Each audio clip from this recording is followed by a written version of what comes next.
시청자 여러분 안녕하십니까. 2020년 12월 29일에 찾아뵙는 민영삼TV의 민영삼 칼럼입니다. 1일 1000여 명에 육박하고 또 1000여 명이 넘는 확진자가 나오는 가운데 극심한 불안 속에 처해 있는 이런 전염병 사태에서 각별히 개인 건강에 유념하시고 건강 잘 지키시기를 바라면서 방송 시작하겠습니다. 그리고 벌써 제가 일주일에 한 번 정도밖에 찾아뵙지 못하는데도 구독자가 28만 명을 넘어서 30만 명에 육박하고 있는데 감사드리고요. 좀 더 많은 글 공유를 위해서 빨간색 구독, 좋아요를 꼭 눌러주시기를 부탁드리면서 방송 시작하겠습니다. 오늘은요, 문재인과 도움을 준 사람과 또 문재인에게 엑스맨 역할을 한 사람이 좀 특이하게 눈에 띄어서 문재인과 추미애 그리고 안철수 이 3인의 관계, 구체적으로 말씀드리면은 문재인과 추미애, 문재인과 안철수 이 독특한 관계 속에서 이 각자 3인은 앞으로 어떤 길을 갈 것인가. 특히 안철수 같은 경우에는 이제 서울시장에 마지막 승부수를 던졌는데 어떤 선택을 해야 될 것인가 하는 부분을 중심으로 여러분과 함께 간략하게 좀 말씀을 공유하고자 합니다. 먼저 여러분이 다 아시다시피요, 문재인과 추미애 관계는, 추미애는 완전히 엑스맨이죠. 그러니까 추미애는 문재인과 같은 당에 있으면서도 엑스맨 역할을 하고, 안철수는 문재인과 당이 다르면서도 도움을 주는 그 등대 역할을 하고, 그래서 추미애는 당내에서 엑스맨 암초, 안철수는 바깥에서 도움을 주는 공신이고 등대 역할을 하는 이런 좀 독특한 관계였기 때문에 제가 한번 살펴보고자 하는 것이죠. 우리가 잘 알다시피 추미애는 무엇보다도 여당의 대표를 하면서 드루킹 사건에 특검을 자초한 그런 아주 대형 자살골이라고 할까요? 자책골을 갖다가 터트린 그런 엑스맨입니다. 사실 이 드루킹이라는 것은, 드루킹 이 사건은, 특검은 문재인 정권이 결국에는 여론조작, 댓글로 여론조작을 해서 문재인 대통령이 당선됐다, 문재인 정권이 탄생됐다라는 문재인 정권의 정통성을 훼손시키는 엄청난 사건입니다. 그리고 또 한편으로는 문재인이 후계자로 삼았던 이 조국을, 김경수를 완전히 낙마시키는 그런 엄청난 타격을 준 그런 사건이죠. 그리고 또 하나, 최근까지 이 검찰과의 그 갈등, 엉뚱한 윤석열 총장에 대한 징계를 인해 가지고 드루킹 사건에 의해서 또 한 번 큰 엑스맨 역할을 하게 된 겁니다. 결과적으로 이 윤석열 총장에 대해서 징계를 하지도 못하고 지지율만, 문재인 국정 지지율만 반토막 내버리고 완전히 문재인이 무너지게 되는 또 하나의 계기를 만들어버린 그런 결과를 초래한 거 아니겠습니까? 그러면서도 또 한편으로는 김경수와 더불어서 문재인의 후계자로 이 친문그룹에서 생각하고 있었던 조국을 완전히 정리하게 돼버리는 그런 결과를 초래하게 되었다라는 측면에서 추미애는 그 완벽한 문재인과 문재인 세력에 대해서 엑스맨 역할을 그 대형 홈런으로 2번이나 했다. 드루킹 사건과 윤 총장 징계에 대한 잘못된 이런 사건. 그러면서도 끝까지 또 이제는 물러서지 않고 윤석열 총장에 대한 탄핵의 글을 공유하는 이런 추태를 보이고 있는데, 가면 갈수록 이 문재인에 대한 그런 엑스맨 역할이 더 커지고 조용히 물러나는 것이 바로 추미애 장관이 SNS에 썼던 그 길로 가는 것이 그나마 문재인 정권을 도와주는 길이 아닌가라는 생각을 해봅니다. 그건 중요한 주제는 아니었고요. 아무튼 그 다음은 이제 안철수의 문제입니다. 안철수하고 문재인의 관계는 제가 초도에도 말씀드렸습니다만은, 안철수 대표는 바깥에 있으면서 문재인과 다른 점에 있으면서도 문재인을 항상 도와주는 결과를 했죠. 맨 처음에 2012년 대선 때 우리가 잘 알고 있지 않습니까? 많은 사람들이 안철수 신드롬에 빠져서 안철수를 갖다 한번 새로운 그 열풍으로 만들어 보자라고 해가지고 모으고 있는데 갑자기 홍은동 뭐 호텔에서 둘이 단일화한다고 나와가지고 양보해버리고 2012년도에 문재인에게 양보해가지고 완전히 많은 사람들은 허탈하게 빠지게 되고 문재인을 결국에는 대통령 후보로 키워버렸지 않습니까? 그리고 2017년 대선은 어땠습니까? 2017년 대선에는 본인이 결국에는 뭐 나와서 1등으로 달리긴 했습니다만은 뭐 제가 뭐 MB 아바타입니까? 라는 이상한 소리를 해가지고 자멸의 길로 가면서 무엇보다도 홍준표 대표와 유승민 후보들과의 야권 단일화를 하지 않고 혼자 독자의 길을 고집해가지고 야권 분열로 인해서 결국에 이 문재인 정권이 이 엉뚱한 문재인 정권에 탄생하게 되는 결과적인 공신이 돼버린 그런 상황이었지 않습니까?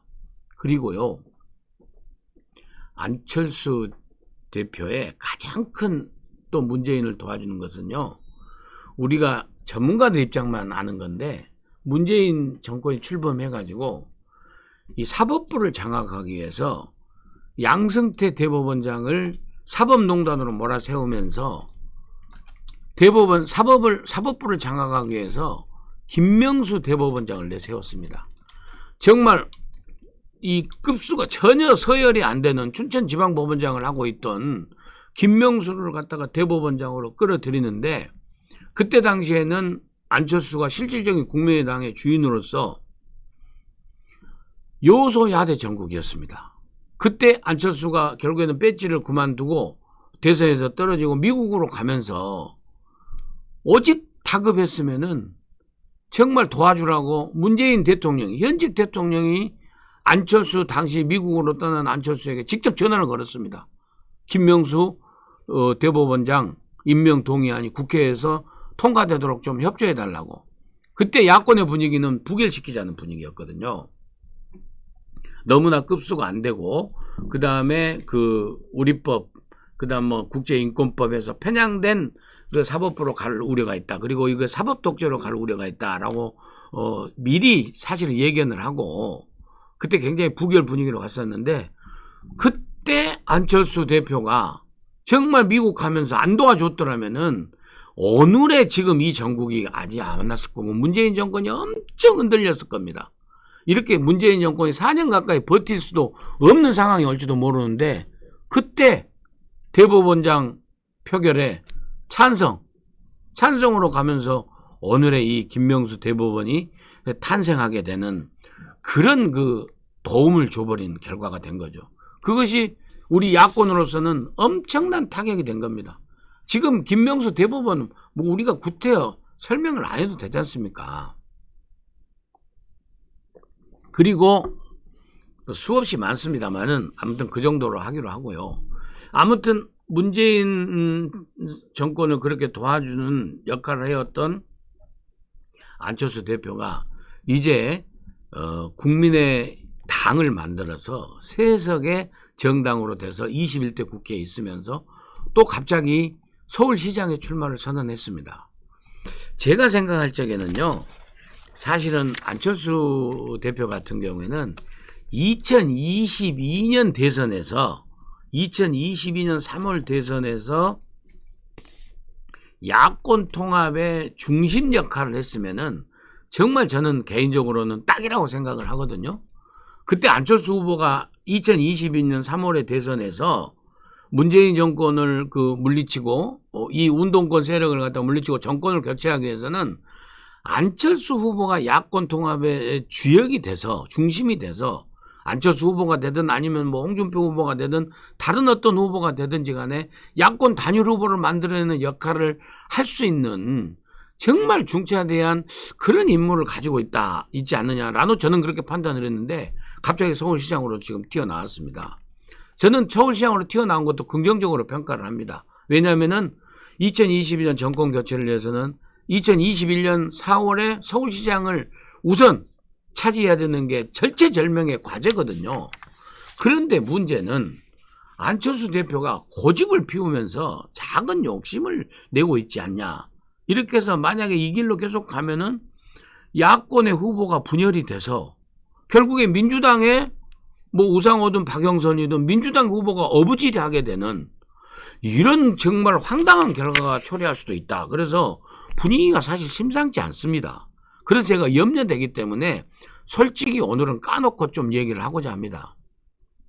그래서 안철수 후보는 정진석 의원이 제시하는 길로 와야 된다. 안철수 의원은 정진석 의원이 제시하는 길로 와야 된다. 정진석 의원이 무슨 얘기를 했냐면요. 이렇게 얘기를 했습니다. 조선일보하고 인터뷰에서 서울시장 후보 단일화에 대해서 선거의 본진인 제1야당이 중도를 향해 큰 보폭으로 움직여야 더 효과적으로 국민을 설득할 수 있다. 그런 면에서 국민의당 안철수 대표와 금태섭 전 의원이 국민의힘으로 들어와서 경선을 치른 게 바람직하다. 저도 이 정진석 의원의 주장에 전적으로 동의합니다. 이렇지 않으면은요, 또 야권 분열돼서 이 민주당한테 서울시장 어부지리로 내주게 됩니다. 아니, 안철수 후보가 2010년도에 50% 지지율을 가지고 5% 박원순한테 양보해가지고 지금 사실 10년간 이렇게 왔지 않습니까? 이번에 또 야권 분열로 민주당한테 또 어부지리를 주려고 하는 것입니까? 국민의힘으로 들어와서 정말로 야권 단일 후보가 되십시오. 그렇게 하면 99% 100% 당선되면서 안철수 후보의 정치인의 길도 나는 열릴 것이라고 봅니다. 그런데 여기에는 두 개의 암초가 있습니다. 하나는 국민의힘 내부에서 제1야당인 국민의힘 내부에서 지금 자기 정치하면서 잔머리 굴리면서 더러운 흑심 정치를 하는 그런 세력들이 자꾸 안철수 후보를 중심으로 해서 야권 통합 운운하는 세력들이 있습니다. 저는 구체적으로 말씀은 안 드리겠습니다만은 그것은 결국에는 야권 통합이라는 명부하에 안철수 후보를 도우는 척 하지만은 결국에는 국민의힘을 내부를 쪼개가지고 자기들의 정치, 자기들의 세력이 국민의힘을 갖다가 당권을 쥐겠다라는 이런 흑심이 기저에 깔려있는 행보라고 저는 분명히 파악하고 있습니다. 그래서 안철수 핑계 대서 안철수를 중심으로 야권 통합을 하자. 그러면서 2차 경선을 하자라는 얘기는 저는 맞지 않다고 봅니다. 그리고 또 안철수 후보를 국민의힘으로 끌어들여서 원샷 경선을 하기 위해서는 세 사람의 나는 희생정신이 필요하다고 봅니다. 무엇보다도 구체적으로 말씀드리면요. 오세훈 전 시장, 나경원 전 의원, 유승민 전 후보 이 세 사람도 안철수 대표와 함께 서울시장에 같이 경선에 나는 나서야 된다고 생각을 합니다. 물론 지금 이미 후보를 선언한 출마를 선언한 그 6명과 함께 1차 경선을 하든 2차 경선을 하든 하고 그 다음에 경선 걸러진 다음에 최종 경선에는 국민의힘 원샷 경선으로 안철수, 금태섭, 유승민, 나경원, 오세훈, 그 다음에 뭐 김근식, 이해훈, 그 뭐 조은희, 그 다음에 그 누구죠? 김선동, 그 다음에 박춘희 이렇게 해서 10여 명이 아무튼 1차, 2차의 원샷 경선을 갖다 치르는 과정을 거쳐야 민주당한테 어부지리를 안 준다고 생각을 합니다. 솔직히 오세훈, 유승민 두 분은 좀 서운하게 들릴지 몰라도 지금 현재 정치는 현실입니다. 지금의 그 지지율 가지고 대선 후보로 가서 무슨 희망이 보이겠습니까? 솔직히 말해서. 그렇지 않습니까? 그리고 나경원 의원도 지금 대선 후보도 아니고 어정쩡하니 그렇게 있는데 한 번 더 당을 위해서 희생하는 모습을 보입시오.